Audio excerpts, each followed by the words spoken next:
Now we are going to cover few more keywords and statements which may control the execution of a loop. So far we have covered the for, while and do while loop, and in all these three loops we have seen like there is a condition, and as soon as the condition is false we terminate the loop. But if apart from that you want to do some manipulations in the execution of a loop, you can go for the loop control statements such as break and continue.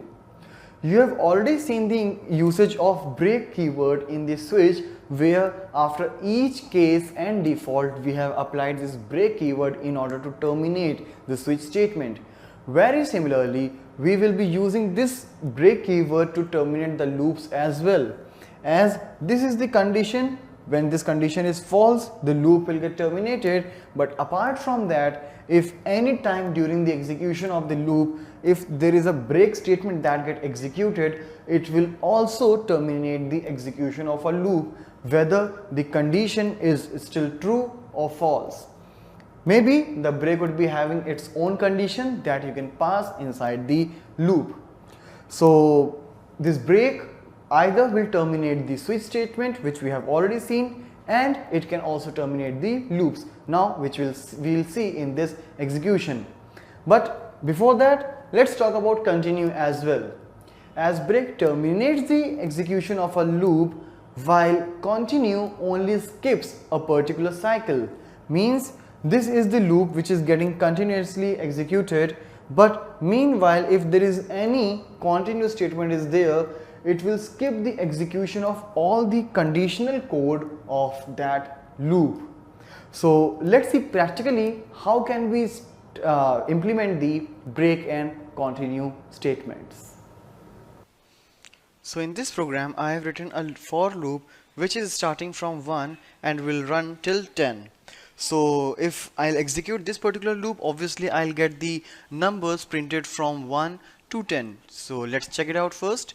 So here in the browser I'll open this particular file and you can see, alright, 1 to 10. Let me do the line break as well along with that. So br along with this. Alright, let's refresh. Alright, so this is my desired output. But if I will introduce any loop control statement in that, so obviously the output will be differ.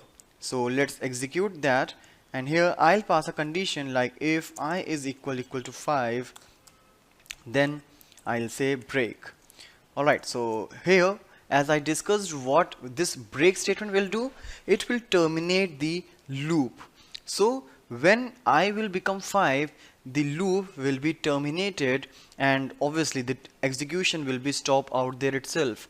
So if I'll execute, you see, even though I have written the loop from 1 to 10, but since I have introduced the break statement when I was equal to 5, this particular output is looking like this. Means it will just running for 4 times, 1, 2, 3 and 4.